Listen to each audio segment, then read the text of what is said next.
Maria, tell me about this wonderful film. I'm so excited about The Mummy. It was my dream for my whole life to do an action movie. Sometimes I don't understand why I become to be known as this dramatic actress, because people would ask me throughout the years, what's the role you really want to do? Expecting I'd say Medea, and I'd always said, Indiana Jones. I just want to do an action movie. And it was a month before my 40th birthday, and I finally gave up. I just thought, I've got everything I ever wanted. I've done great roles, worked with great people. I guess that's not something I'm supposed to do, not on my path. And then 2 weeks later, Rob Cohen called me. And it was a dream of a lifetime. I was like a 12-year-old boy in a sandbox every day. I got to shoot guns and work with swords and fight. And, I work on wires for the first time.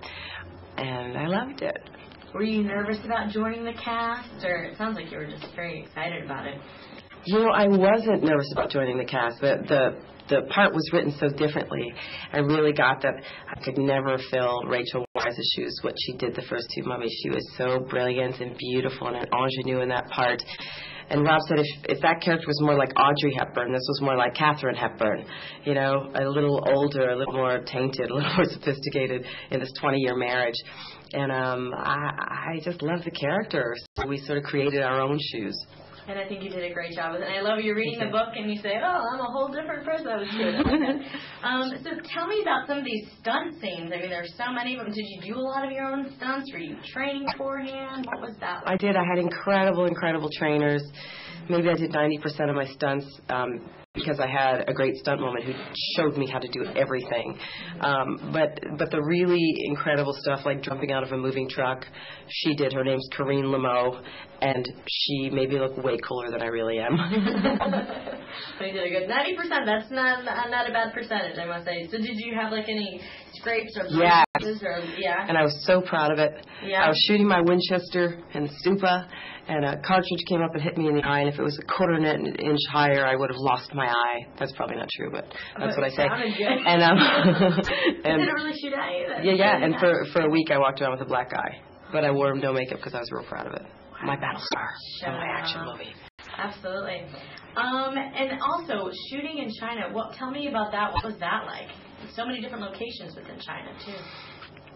China's incredible right now. There's such a hope and a vitality and a energy there about this country that's becoming a political and economic world power. And though I'm not a fan of the politics of China, like I'm not a fan of George Bush's politics, I sure love the people there. Mm-hmm. Really generous, really kind, made so many amazing friends. And, my 7-year-old son came to China. My parents came to China. My son and my dad and I ate scorpions on a stick at the Beijing night market. Wow. We had all these experiences that we cool. could never have anywhere else. So my son will never forget it. And what was it like working with Brendan?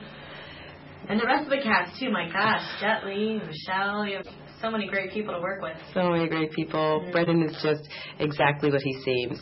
He is so funny and charming and accepting. And I kidded him every day about him eating rice cakes, because this guy was in such great shape, is in such great shape. He did Krav Maga every day. So here I am, eating hot dogs and drinking wine, and he was eating rice cakes every single day. Rice cakes with, fake meat. So he was real fun. He was real accepting of me. Didn't expect me to do the same sort of roles the first two Mummies, but was open to us creating our own relationship. Mm-hmm.